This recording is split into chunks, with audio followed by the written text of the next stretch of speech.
Now she called me Hot Wheels. Hey, that's a weird flex, but I'll take it. I'll take it. Man, come over a little closer. I want to get into it. We got a lot to get into it. Theo Wilson. What's happening? Man, before I even start, how would you describe who you are to those who are not familiar with Theo Wilson? Who is Theo Wilson, November 2024? Brother, I'm an arts activist. I have a way with the pen. I got a way with art in general.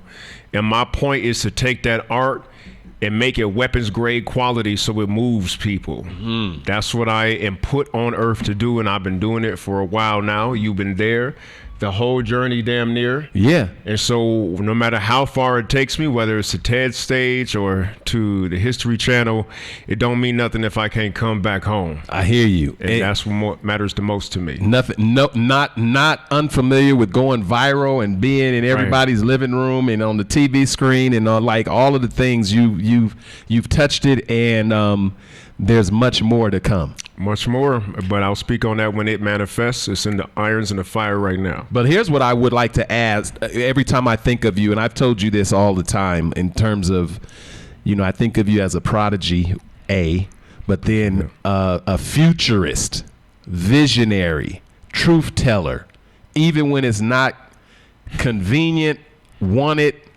accepted. That's your arts activism, because the artists tell the truth.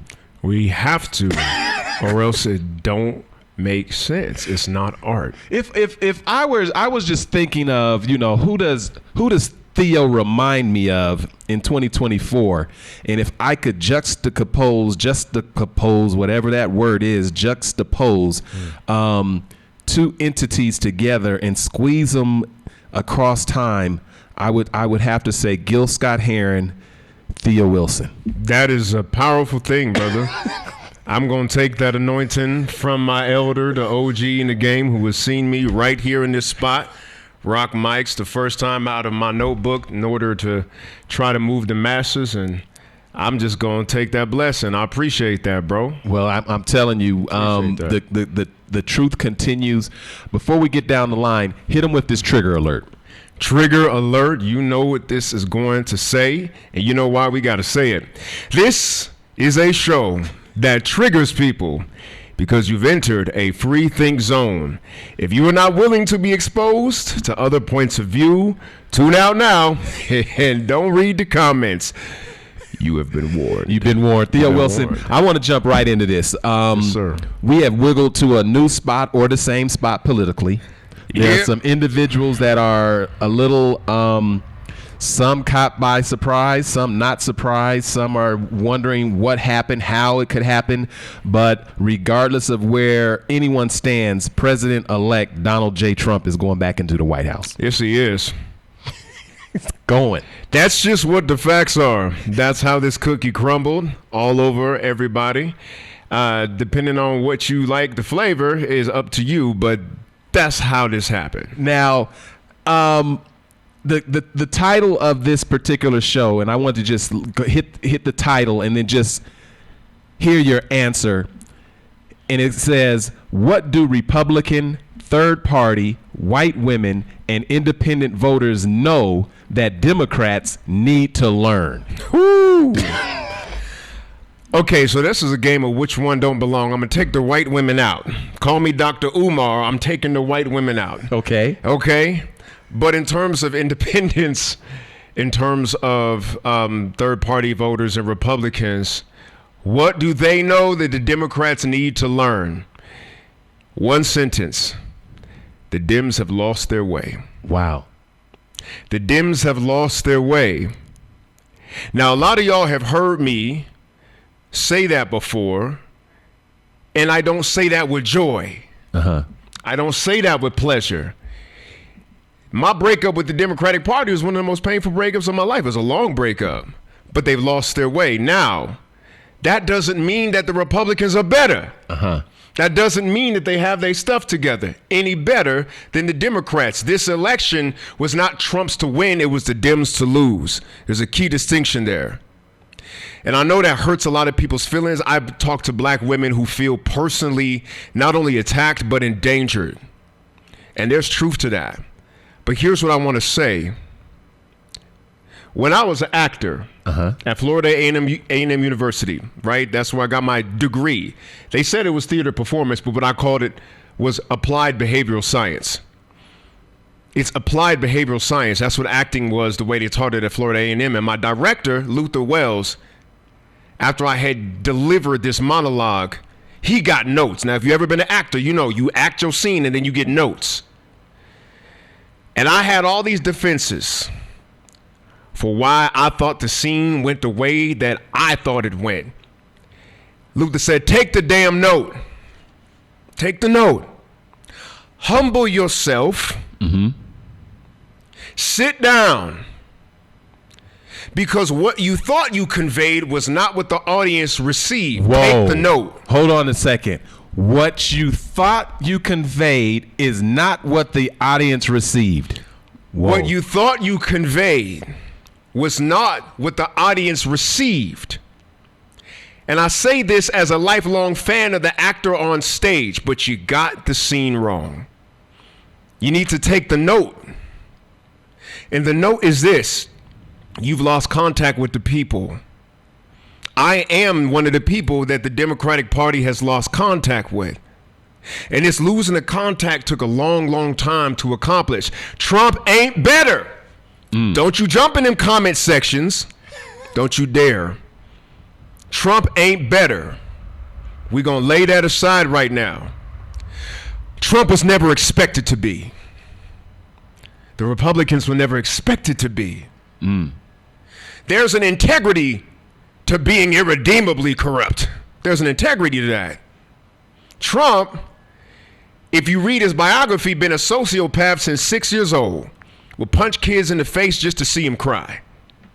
He been irredeemable since irredeemable was redeemable. This is how bad he has been. But it's when you supposed to stand for something and do not, that the universe will break the backbone of your power and hand it to somebody who don't even know God's name. That's what happened.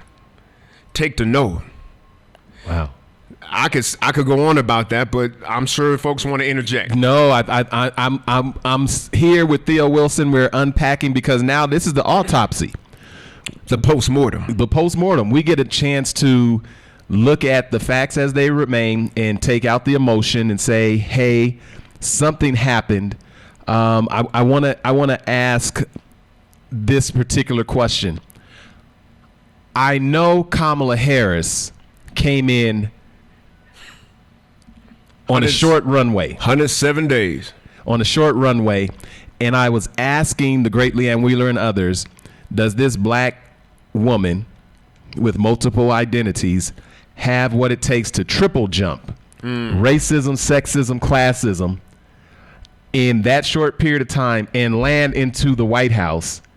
And although those are not the only factors that black people have to endure and still overcome, the answer is clearly she came up short. She came up short. She came up short. She came up short for the same reason that my good friend, and he's a good friend now, Robert F. Kennedy, came up short. You got to read the winds, Okay. and how they're blowing in the hearts and minds of the American people whose vote you are seeking to get you into the White House. What was the prevailing wind that happened? What was the prevailing wind that began on October the 7th, 2023? What was that wind? I'm glad you brought this up because I'm so glad, because it's the only thing to talk about right now. Yeah, I was thinking about this 2 days ago, while in the midst of a half sleep, half wake, and the question that I asked myself is, if October 7th didn't happen like the October surprise, Right. would the Democrats have retained the White House? What are your thoughts? It's harder to say with Robert F. Kennedy in the game. Let's go back in time. I was in Philadelphia the weekend he announced that he was going to run as an independent and not a Democrat. At the time, Kamala Harris wasn't the nominee. Right. The presumptive nominee was Joseph Robinette Biden. and Donald John Trump. That's who the presumptive nominees were at that time. The two least popular candidates that this country has ever seen. The two least popular. Neither one of them broke 50%. All the people who thought that Trump had the election stolen from it, nobody wins re-election if you don't break 50%, first of all. So against that backdrop, Bobby had a chance. He won running against 2008 Barack Obama. He won running against 1980 Ronald Reagan. Those were hugely popular candidates. He was running against two duds, basically. And Bobby had a Bernie Sanders-esque momentum when it came to his economic populism. The thing that was the thorn in his side was that he never unpacked his allegiance to Zionism. When October 7 happened, the first thing I thought was, damn, it's going to be hard to fight for the Palestinian cause now. It's going to be hard because it was so heinous. Then we come to find out that a lot of the reports were false. It was a heinous crime. But a lot of the things that they said Hamas did, the babies in the ovens and the massive sexual assaults, did not happen. That's when that story began to fall apart. So everybody who said Israel now, Israel forever, will always be a stalwart ally, we're going to give them everything that they want, jumped too soon to that conclusion. Now that changes the game, because with Benjamin Netanyahu in charge, bombs and babies is going to meet. I remember in a meeting with Robert's team, about a month in, we had wondered if Gaza was going to exist by the time the election happened. Sadly, that question proved to be an accurate question to ask, because when the kids saw the first genocide in 4K broadcast on TikTok, broadcast on Instagram, these kids born in 2006 and earlier are now old enough to vote. They don't remember the days when we supported Israel no matter what, and that's all you had to say. There was no conversation and crossfire about it. They don't remember the days when you bring in a Holocaust survivor to school. They all passed away in my generation, for the most part. There's like one or two left, right? So they have this free latitude to question the narrative. And if any candidate was to jump on board and capture that prevailing wind, they was going to sail that wind right into 1600 Pennsylvania Avenue. I told him that. But the allegiance wasn't broken. And all somebody had to do is say, killing babies is wrong. Enter Kamala Harris. 107 days before the election. With the October surprise in play. October surprise happened a year before. Nothing as significant happened in 2024 that affected the election as how happened in 2023 as that. Nothing is significant. Now we're into a year now where kids is getting their heads whooped in on college campuses. This is the civil rights movement of their time. This is the anti-apartheid movement of their time. They're attaching to it with that kind of passion. Kids getting suppressed. Largest voting bloc in the country needs a hero. I said to Robert at the time, red alert, we're taking our water. This is a 5-alarm fire. We were calling people fundraising. They said, we love them, we like them, but what's with this stance on Israel? Regardless of how you feel. This is what you're hearing on the other line. This is what I'm hearing, regardless of how you feel, right? Now let's bring in Kamala Harris, who we noted was a little bit silent when the kids was getting whooped on the campus just standing up. Who, when she was asked, how will you be different than Joe Biden? She said nothing. Who advised her to say that? The albatross hanging around her neck was the least popular Democratic sitting incumbent president, never broke 50% his damn self. I will be no different than him. Now I'm going to take it one level higher. I'm going to go metaphysical on you. Can I take it to the spiritual realm? Just a little bit. The significance of a female ruler is feminine power. Feminine power nurtures and loves the children, protects them. The children in Gaza did not have a queen mother to protect and stand up for them.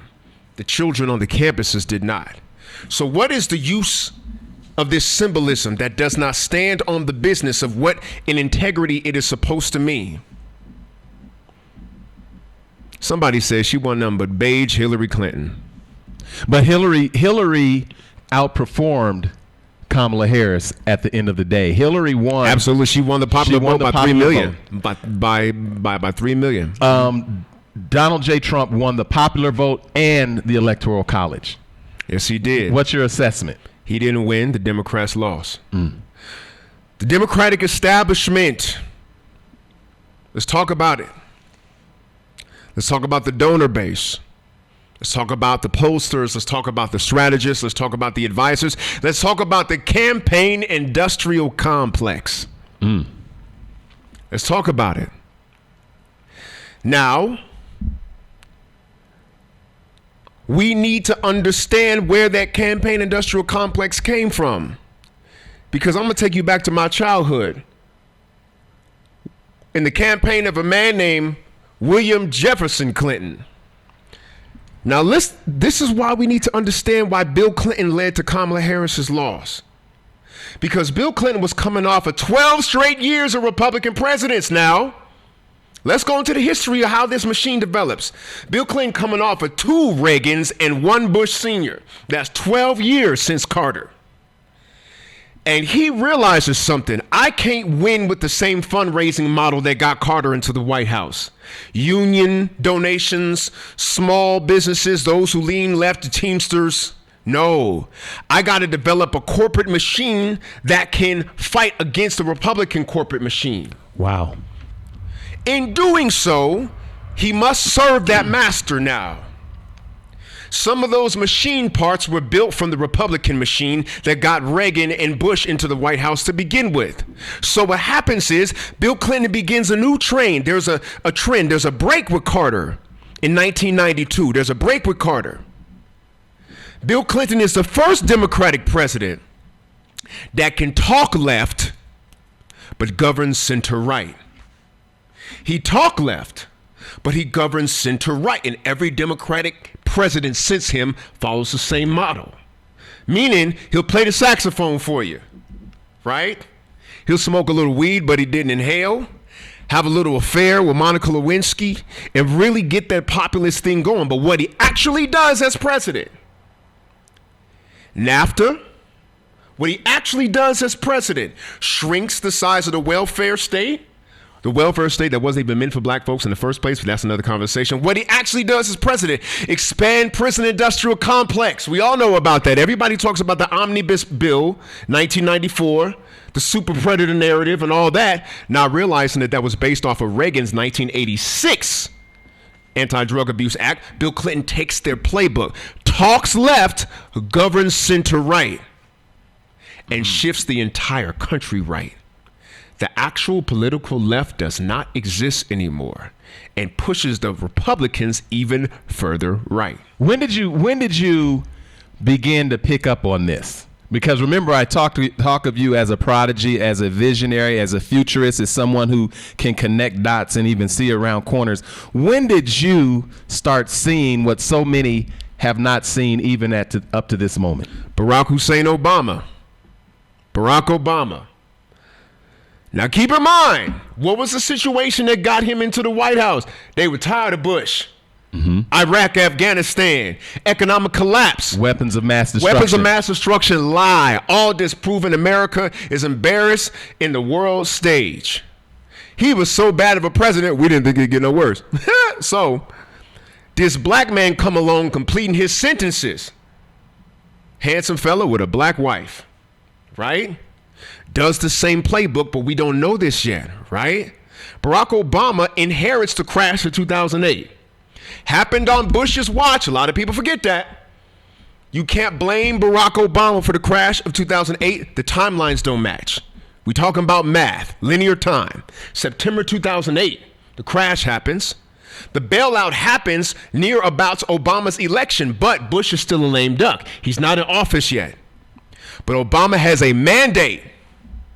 Bring some damn justice to Wall Street on behalf of Main Street. He fails that mandate. Not only does he fail that mandate, but he wins the Nobel Peace Prize. This was the moment. I watched Barack Obama win the Nobel Peace Prize. Remember, there was pictures of him high-fiving Dr. King from across history. Do you remember that? Yeah. Barack Obama wins the Nobel Peace Prize while simultaneously sending 30,000 troops to Afghanistan. First light bulb for Theo Wilson. Mm-hmm. Martin Luther King won the Nobel Peace Prize. If he's president of the United States, he's taking troops out of Afghanistan. What you doing sending them in? Right? Later on in the presidency, comes to find out, Barack Obama has signed legislation for the drone program. The drone program was written about in the New York Times. Said that all it took to qualify as to be an enemy combatant in the eyes of the American army was an adult male. That's all you had to be. From the air, these high-tech weapons are blowing up weddings, preschools, babies. I didn't elect him to be a better Bush. I elected him to draw down the war machine, but he did not. He was a more effective evil, as Cornel West called him. A more effective evil. Cornel West got a lot of flack for it, but now you see the Democrats losing their way. Nobody goes to jail for the crash of 2008 besides Bernie Madoff, who was the most egregious abuser of that. But there were people in Goldman Sachs. There were people in Lehman Brothers. There were people who deserved to go to prison. They effectively disemployed 9 million Americans, and they sucked up everybody's retirement. 401k's gone. Suicide spike. Somebody's got to pay the piper. Nobody pays the piper. Problem. And you're seeing this, like, I'm seeing this in real time and analyzing it.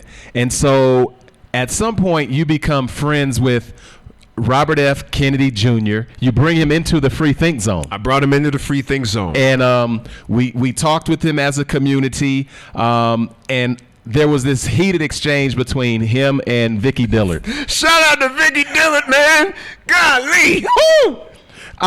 Vicky Dillard brought the smoke, thunder, fire, brimstone. But it was really interesting to see a presidential candidate at that time. A legitimate presidential coming candidate. into the community, right? Coming into Brother Jeff's Cultural Center, into the free think zone, sitting down and saying, okay, let's get it. Right. And then, the conversation about Israel and Palestine comes up. Ooh. And we just began talking about, look, regardless of the politics, regardless of the history, regardless of the why, can there be a ceasefire? Because a ceasefire. That's what the young people in this movement were mainly calling for. They weren't saying, look, we need a solution to this and everybody wants to move to a two-state solution or this solution. They were saying, can we stop killing these babies? Can we just stop killing the babies, please? This for the love of God. This is what the young people Yeah. across this nation were dealing with in their movement, giving up their degrees at Ivy League institutions, being expelled from campuses, all in the name of, can we stop the killing? And we were having this conversation with Robert F. Kennedy Jr. You were campaigning for him and a part of the team, actually. Yeah. You are not just someone who, met him at the airport. You're someone that's been in the House, been in the strategy sessions, been in the conversation. And when we began talking about a ceasefire, it was something he could not even imagine. And that's when it blew up, and we didn't get a chance to hear a lot more, because that particular issue, which I believe played a role in not folks voting for Trump, but not showing up at the polls because it was a low voter turnout, and then also opting for a third party. Listen, here's what I realized. This was the first presidential election, and we're going to get into it, since not COVID, but the vaccine mandates. Let's get into it. How did Theo meet Robert F. Kennedy Jr.? If you recall, at the time of the pandemic, I had some pretty unpopular stances. My stance was, do not lock down, keep the businesses open. Lock down the old and infirm if you have to, but keep the businesses open. That's what I said. And a lot of people took that and really got into a place where they thought that I was a Trump supporter. I'm not supporting Trump. What I know is that black businesses are mostly sole proprietorships and are hanging on at the bottom of the economy. What I know is that there are felons working in barbershops right now who are trying to make some money, and if there's a lockdown, they don't make no money. What I knew is that the streets was calling some of these young homies. And that if you have a lockdown, the homies ain't gonna have no excuse to tell their partners I got someplace else to be. And what did we see? We saw 41% of black businesses close, losing decades of equity. We saw a spike in crime. We saw a spike in suicides from children who were locked in the house with their abusers, disproportionately shaking folks who are hanging on to the bottom of the economy into these tent cities all across the country. I knew that was going to happen.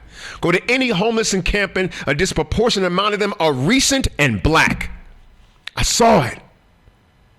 No one listened in the Democratic Party. I said, when 2021 came around, listen, Pfizer had a lawsuit against them by a product that they made called Bextra, caused lots of death. Pfizer lost that lawsuit to the tune of $3 billion to some random folks who were harmed by Bextra. Now, how bad do you got to mess up that you are a juggernaut and lose a $3 billion lawsuit to the people? Right? Johnson & Johnson had just got in trouble with their baby powder products. But most importantly, we were in the midst of the opioid crisis, which began in your doctor's office. And the opioid crisis happened because, not necessarily all the way because of Purdue Pharma, because there was a lapse in the regulatory structure that was supposed to stop opioids from even getting to your arm. So you cannot mandate vaccines into that regulatory environment. Anti-vaxxer, conspiracy theorists. I said, no. I'm the grandson of a Tuskegee Airman. I had to know everything that had to do with the word Tuskegee growing up. Wow. Who listened? This dude with a scratchy voice on the Capitol steps in May of 2020, June of 2020, named Robert F. Kennedy Jr. The first person that I had heard draw the connection between black historical trauma at the hands of medicine and that being medical freedom as a Black Lives issue. It was Robert F. Kennedy Jr. I spoke up, got his attention, and before I knew it, I was in the actual Kennedy compound in Hyannisport, Massachusetts, spending the night in a house owned by the Shrivers, strategizing for Robert F. Kennedy to win the election. Wow. Theo Wilson is here. We're just doing the postmortem. We're having a conversation, and you know, sometimes I would imagine it's hard to be right as much as you may be disappointed. Listen. Did you just want to be wrong? Theo, at some point, do you just want to say, you know what, maybe everybody's right, I'm wrong, and I'm not an outlier. You know, these folks are vilifying me. They don't want to hear this. I want to talk to you a little bit about the likability amongst blacks, particularly black men, even though they showed up for Kamala Harris. Many did so for a lot of different reasons other than their affection and attraction to Vice President Kamala Harris. One of the things when you talk to black folks, and I'm talking about those at the grassroots level and not those who, you know, have so-called moved on up, reparations is going to come up. Do you remember the conversation about reparations that Vice President Kamala Harris, when she was running for office, because this was when there was a primary, remember? Right. There was this exchange. I ain't gonna do nothing for just black people. Now. How long do you think the memory is of black folks understanding that moment moving forward, even when she was made the nominee without going through a primary? Listen, there's 2 interviews where she talked about reparations. There's that one, I ain't gonna do nothing for just black people. And then there was the other one she did with Charlemagne the God on The Breakfast Club, where she came out pro-reparations. That one didn't get as much traction. But the point is, Kamala had been known to speak out of both sides of her mouth sometime. One of the things that was difficult for me following Kamala Harris, because remember, when she did that first primary, she spoke at Manual. Mm-hmm. She spoke at Manual. So when Kamala came to Manual, You know, I was at nothing from nothing equals nothing. All I knew her as the lady who was asking tough questions on Capitol Hill. Remember, she was asking tough questions to Trump's folks on Capitol Hill. So that's how I knew her at the time. So I showed up to Manual High School to hear Kamala Harris and got on her text thread for her campaign. Back then, I didn't know nothing from nothing. And I saw that there was like a lot of wishy-washiness even within her campaign. She didn't have an ideological through line. What do I mean by ideological through line? Bernie Sanders.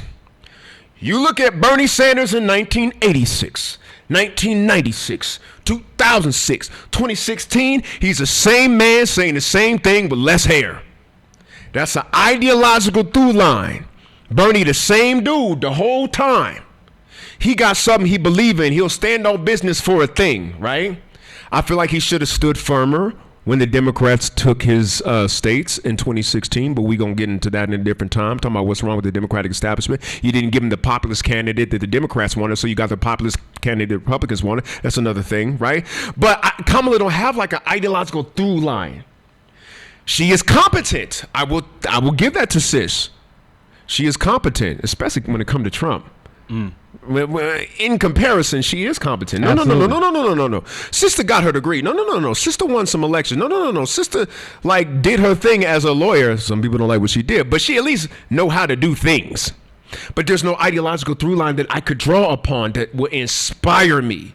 Barack Obama appeared to have an ideological through line. What was he? Community organizer. Barack Obama's for the people, and he did certain progressive things in Chicago before he became a senator. Ideological through line. And he had Michelle Obama. Yeah, Michelle Obama. So, that qualified the Umar Johnsons. Do we have a black woman? Do we have a chocolate sister, a cocoa butter sister, cinnamon buns and caramel, all of that, right? He had a sister, right? But you remember in that time, right. It was Michelle Obama was a sound voice that black folks listened to, period, that validated all that conversation about Barack isn't black and he's not one of us and all. All she has to do is say, first of all, knock it off. And black folks like, you're absolutely right, sis. Hey, man, she had that familiar thing. That's Southside Chicago. She had that thing that felt like, oh, that's somebody's auntie. Yeah. She had that going. So she's somebody's auntie, but that's just Uncle Barry. Uncle Barry just out here, you know what I'm saying? He's like, that laid back uncle at the barbecue. Did they have enough power in terms of, you remember the 2008 power of a Barack Obama, the Michelle Obama, the Obama powerhouse that has emerged, like prior was the Clinton powerhouse, the Bush powerhouse. Did the powerhouse of President Barack Obama and Michelle Obama, who they would put out, do they still have that level of attention to the community, to the people, to drive them out, or has that waned in terms of how the Democratic Party may have lost its step and connection? Because there was a point, and I didn't read the stories, I didn't even hear it, where I understood that President Barack Obama came out and chided black men and for not doing the right thing, but I can't speak on that because I didn't follow it. That wasn't the first time he got in trouble for that. Barack Obama also did that on the campaign trail in 2008. He also got in trouble for that, right? You need to pull up your pants and stop sagging and stand in a room like a respectable man and take care of your babies, right? So at that point, people was like, all right, bro, so like you talking down to us like Bill Cosby, that's like whack, but we still love you, bro. Have the Obamas lost their power? And I'm talking about that pull, because in the political climate and in American history, when America is going off the ledge, it's always Crispus Attucks or a super black person to pull them back and set them on course, and then they're forgotten about, whether they, free the world for democracy and come home and gets hung in their uniforms and all the different things. This time there was a savior to come and save America, but she didn't actually get it done. And America may not be able to save itself from itself because we didn't pull it off for them, while constantly knowing when black folks pull it off for America, America never pulls it off for black people. And the bill came due. Wow. And the bill came due. Let me tell you something. Had we had an alternate timeline where Barack Obama, now let's rewind to, let's say, 2009. Obama's president now. The Tea Party movement, it went racist. It went very racist. And it began racist because it was a backlash to Obama. No. But actually, the ideological origins. Yes.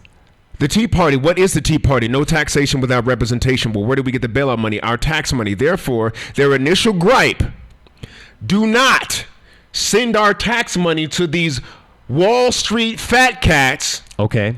That's our money. That's our baby's money. That's $700 billion, which meant a lot more in 2008 than it does now. Foundational conservative politics, fiscal responsibility, smaller government. Don't give our tax money to the Wall Street folks who messed up. You failed at business. You were selling mortgage default swaps. You were the ones who were trading faulty instruments in the shadow market at Wall Street, and it all collapsed. You deserve to fall. That's how capitalism's supposed to work. But when the bailout happened, it happened against the will of the American voter by a margin of 100-1. For every call that came in to your congressman, to your senator about the bailouts. Now remember, Obama's not president yet. Bush is in his lame duck session. It was 100-1 that said, don't do it. Obama had a mandate to fix that. Let's do an alternate timeline. Obama reads his history book. When's the last time we were at a bad place like this? The Great Depression. Roosevelt, a Democrat like me. What did Roosevelt do? He bailed out from the bottom. Not from the top, from the bottom. There was talk about this at the time. Take the tax money, bail out people's mortgages, buy them up. It's not their fault they went down. It's Wall Street's fault. Keep them in their homes. If Barack Obama does that, Trump has no room. Because white America in your Rust Belt still has a house to live in and a pot to piss in and a window to throw it out of. So now Trump sounds like a wild man screaming in the woods because this black guy saved my mortgage. If you don't do that, racism in America is like shingles. It'd be lying dormant. All it takes is a confluence of ailments and it will bring it to the surface. So where there was an economic problem, white folks who voted for this black man fell on their face, and they associate the symbolism with his blackness as hollow, globalist, socialist, Trojan horseism to destroy the American foundation. I got to find somebody who's a nativist, a nationalist, and somebody who talks like me. Wow. Theo Wilson in the Free Think Zone. I want to make sure everybody understands that this platform is powered by the people. I want to say thank you to all of our Patreons, those of you who go to brotherjeff.com and make donations of any amount. And then there's the great Leanne Wheeler's favorite option. It's Cash App, $JEFFFARD. We now have, it's called Venmo at Brother Jeff. And don't forget about Chubby Curls, educating the natural community one scalp at a time. If you've got those little skinny curls, make them chubby. Chubbycurls.com. Theo, I want to go third party for just a second. Let's go third party. Robert F. Kennedy Jr. was running as a third party candidate. At some point in his candidacy, he decides to pick a side, and he goes with Donald J. Trump. Now, in this moment, I want to see what that means, because he will be rewarded. You think it's Health and Human Services? Where do you think Robert Kennedy shows up? And then I also want to give you the playbook of, we're going to vilify the Venezuelans and say that they are the ones that are totally destroying this country. And we're going to pinpoint Aurora, Colorado, and Danielle Jerinsky, the councilwoman, leads the charge for this narrative. Two big winners for whatever reason: Danielle Jerinsky of Aurora, Colorado, Operation Aurora, and Robert F. Kennedy Jr., third party candidate. Where do you think they land? And they both played a major role in, I believe, the victory of Donald J. Trump. You know, so many people They listen, you know, they really love Bobby Kennedy. No, we love Bobby Kennedy. We love Bobby Kennedy. Bobby Kennedy. Let me tell you something about Bobby. Noises were being made inside of the campaign that he was going to do that. I called Bobby. He picks up. I said, Bobby, what's with this thing that I hear that you're going with Donald Trump? He said, we're not going with Donald Trump. It's not that dire. Things got dire. Things got dire. Then I have a meeting with the policy team, and they're like, listen, what you're hearing is correct. And I'm on social media trying to be like, nah, he ain't going to go with Trump. There's something that I forgot to calculate in this whole thing. The Secret Service. Let's go there. And remember, when he came into the Free Think Zone, one of the topics we were discussing was the Secret Service would not protect him at that particular time, and he was lobbying to get the protection as a candidate, et cetera, and they would not. There was an issue that burned Bobby Kennedy in a way that nobody can understand because you can't live in his shoes. Robert F. Kennedy Sr.'s assassination is the assassination that justified Secret Service protection for candidates. For candidates, not the president, but candidates. They didn't get it before Robert Kennedy Sr. was killed in 1968. Now imagine, we can talk all we want to about the Kennedy family, but that's Bobby's daddy. It's a special pain for Bobby that not only will Joe Biden not give him Secret Service, but Joe Biden got a sculpture of Robert Kennedy Sr. in his office, looks at it every day, and won't authorize Secret Service protection for his son. Full stop. Bobby's paying for Gavin DeBecker's security, which ain't cheap, out of his own pocket. He's a Kennedy, so he could do it, but it's draining his pockets. Then after Trump takes a bullet to the ear, after Trump takes a bullet to the ear, he gets Secret Service. Then when Bobby says, I got to suspend the campaign, too much is going on, Biden takes it away. In the year that bullets is flying, Joe Biden, who got a sculpture of Robert Kennedy Sr. in his office, will not give Secret Service protection to Robert Kennedy Jr. It's actually unprecedented. And that alone makes Bobby say, I'm betrayed at a level y'all don't understand. I'm royalty in the Democratic Party. You won't give nothing to me? Wow. Politics aside, this is my life, right? So the way that Bobby felt burnt about that, and the fact that no party's talking medical freedom but the Republicans. He tried, if you remember, Robert didn't run third party at first. He tried to get the Democratic nomination. They wasn't having primaries because they was pretending that Joe Biden wasn't senile. That's part of it. They was pretending that Joe Biden could do it. They was pretending that Joe Biden didn't have no problems. So they wouldn't even allow Democratic contenders like Marianne Williamson or possibly a Cornel West or Robert F. Kennedy Jr. to even have a primary. You couldn't even try at the convention because they was in denial about how bad Joe Biden's dementia was. So he was forced to go third party, and then the only people listening to him about let's make America healthy again, let's get the fluoride out of the water, let's get the chemicals out of the food, let's get this lead out of the vaccine. Only people listening to him was Donnie and the gang. And that's what propelled that. I didn't understand that at the time. I think that Donald Trump is still a big enough problem. I wouldn't have gone with him, but I understand Robert's position better now. Theo Wilson, now, you've been around, like we say, in these streets, hearing what ordinary folks are talking about. I'm not talking about the ones that have made it up, moved on, and are disconnected from just what they call everyday people. I was telling folks for the longest that every time I get around some of the blacks, I'm hearing folks that are openly saying they are with Trump, regardless of all the things that you are saying against him. There are individuals that are saying, and I'm with him. Donald J. Trump was never going to get the majority of black voters, but he got enough to tip the balance, if in fact there was ever a balance that could be tipped. I got to agree with you on that one. And here's why that happened. First of all, we've been rapping about Trump for the last 40 years. We've been rapping about Trump. So one of the things that plays a factor, and we cannot deny this, Donald Trump has been a ubiquitous A-lister. He is everywhere in our community. He is a poor person's idea of a rich person, goddammit. Gold toilets and everything, right? So Donald Trump been around, bro. Like, we've been rapping about this cat for 4 decades, right?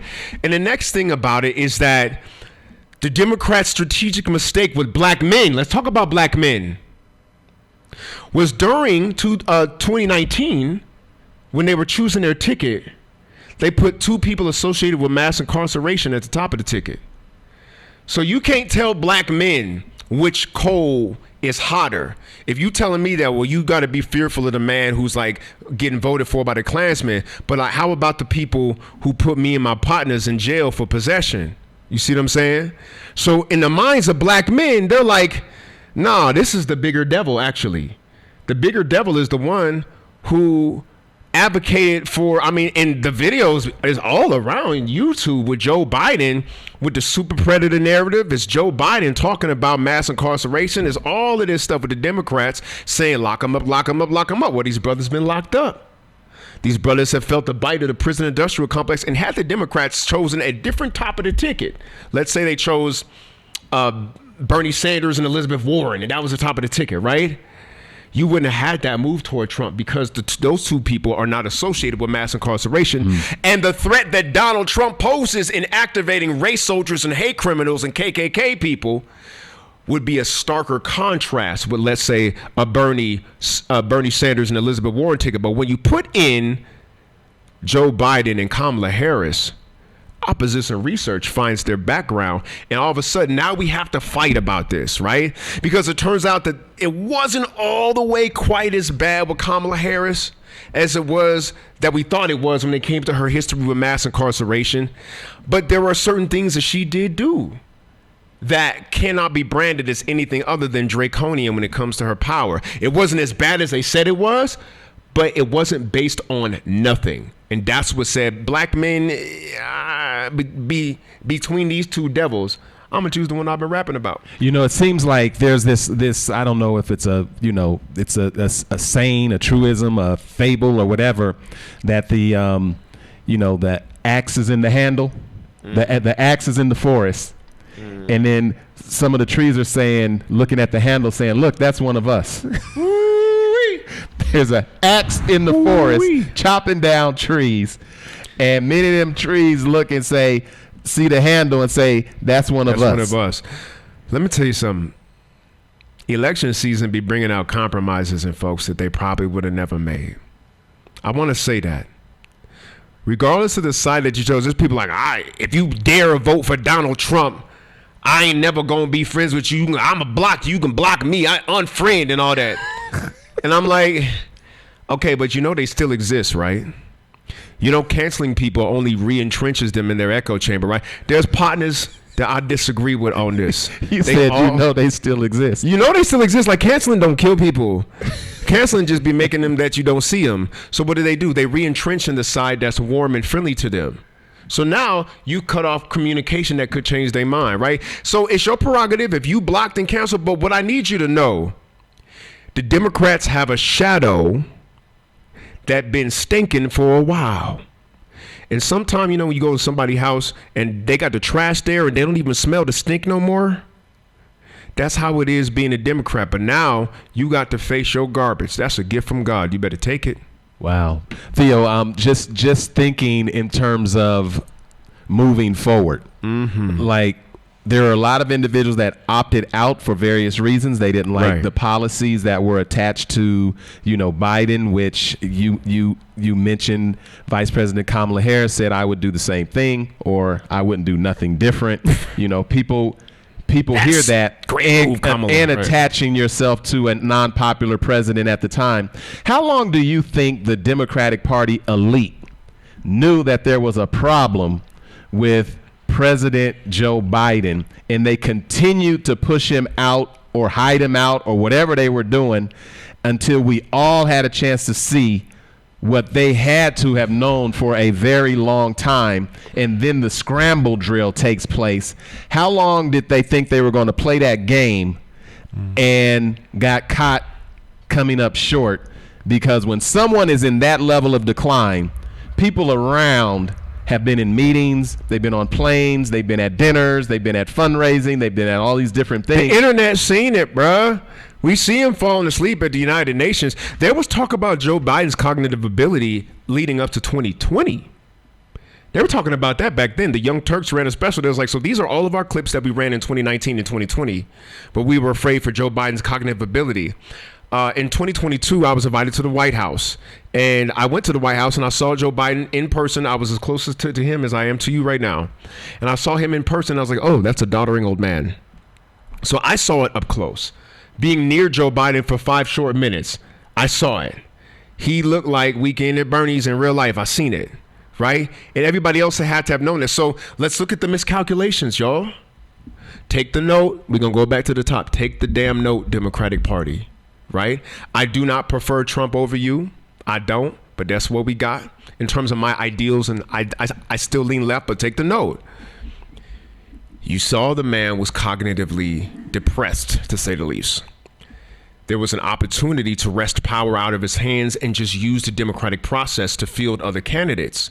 You could have let people hear Kamala Harris. You could have let people hear Gavin Newsom, Robert F. Kennedy, Cornel West, Marianne Williamson. You had that opportunity. You did not take that opportunity, right?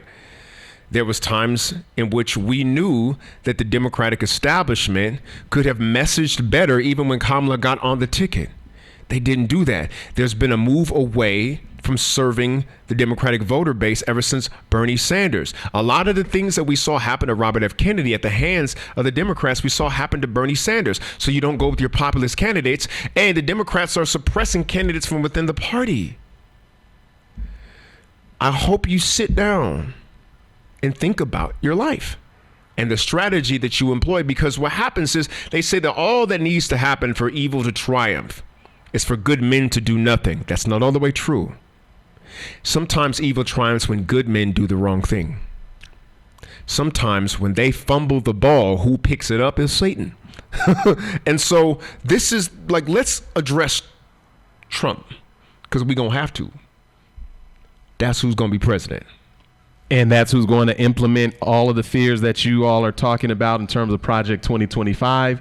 That's who's going to be in charge of perhaps getting another Supreme Court justice pick. That's the one that is, I guarantee you. Oh, they better not, none of one of them die. Sotomayor, all of them better stay alive. But now watch this. Colorado, if you love Space Force, you're going to have to visit it in Alabama.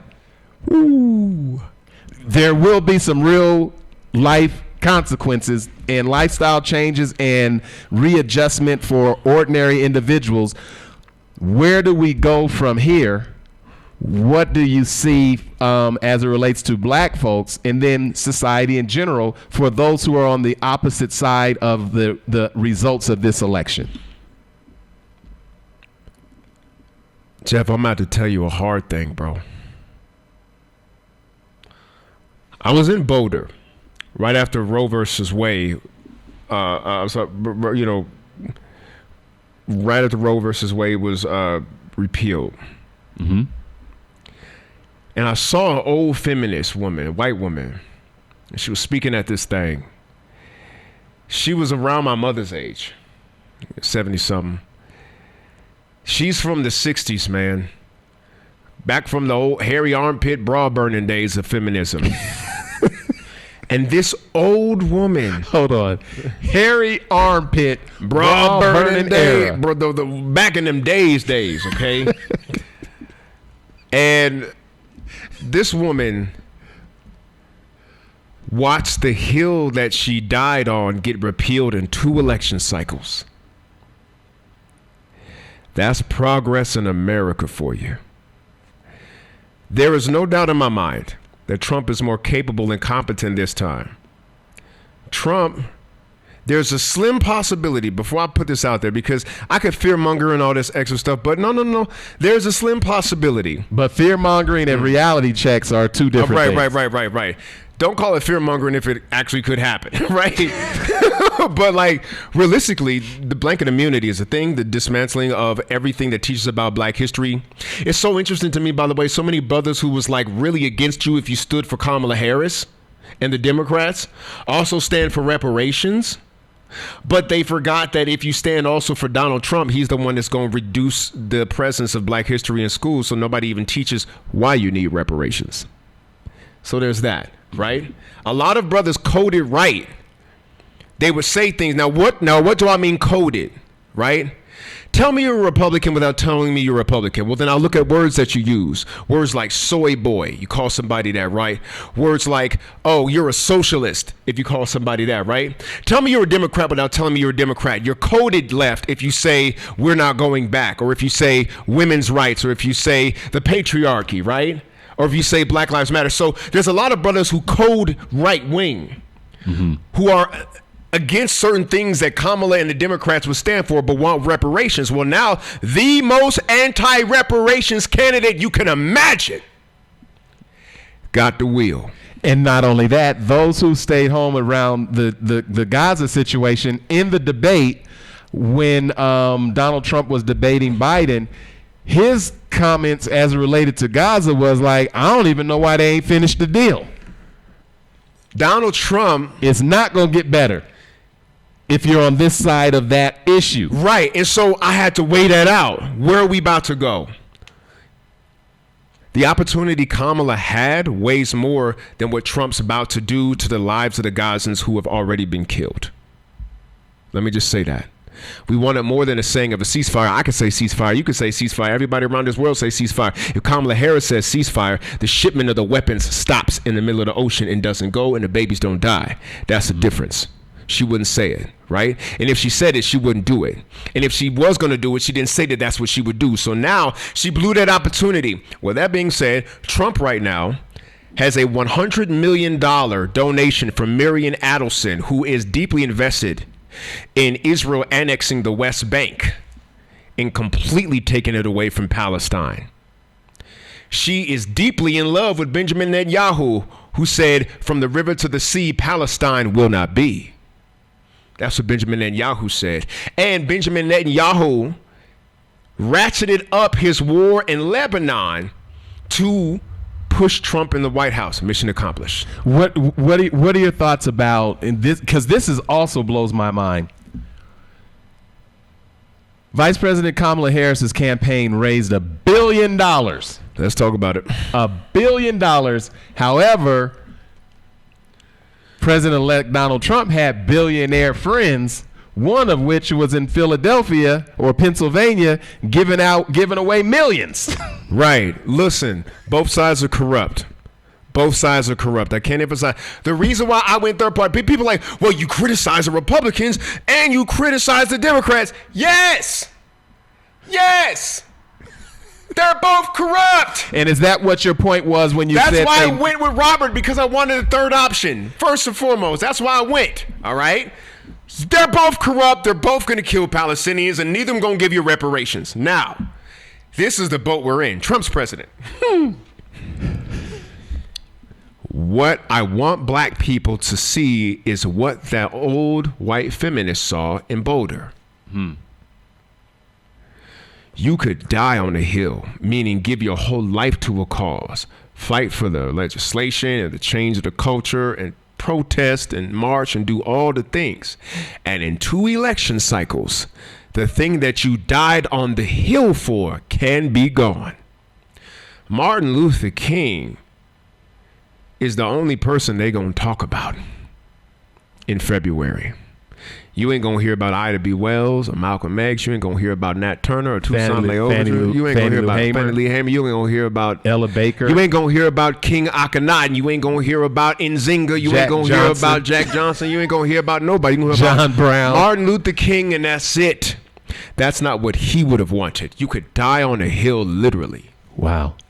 And America can take it away from you in 2 election cycles.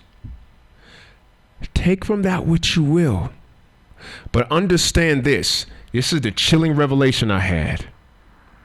And I had this revelation while I was in Africa. I had a revelation in Africa about America. Here's why I had that revelation. Africa did a phenomenal thing. They held on to the second biggest piece of real estate on the planet. Had the Europeans been able to, they would have done to Africans what they did to Native Americans, pushed them all onto reservations. And when you thought of Africa, you'd have thought of a white face. The Africans are the reason why that did not happen. But let me tell you something. That genocide took 5 centuries. From 1492 to 1892 is 400 years. If you were a Native American in, let's say, 1790, you'd have thought you had a shot. Say that last part again. If you were a Native American in 1790, you'd have thought you had a shot. There was still significant territory. Haiti hadn't revolted, so a great deal of the land was under the Louisiana Purchase that was not in America's hands. It was still in France's, and there was all pretty much wild spaces. There was a large swath in 1790. If you were a Native American in 1790, you would have thought you had a shot at stopping the spread of this European from taking over everything. It's slow. It's slow. But what this election told you is you could die on a hill, give your life literally, and in 2 election cycles, it could be gone.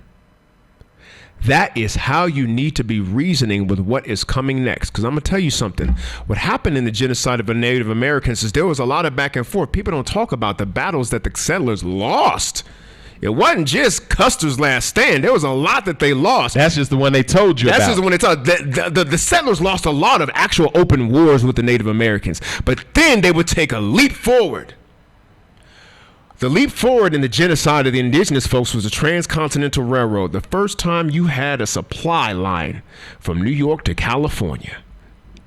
When that Transcontinental Railroad got laid down, that was the beginning of the end game. It was the first move in the full checkmate of any sovereignty that they would have that was not granted by the United States government. This election is a Transcontinental Railroad through every right you fought for. Wow. Theo Wilson, I appreciate you. We gotta talk more. We've got to share more. We've got to unpack more. One thing I know for sure is this moment is going to bring people together in a way they would never have been brought together before. It's got to. It will. You're going to have to lean on your ancestral strength because you're about to face ancestral conditions.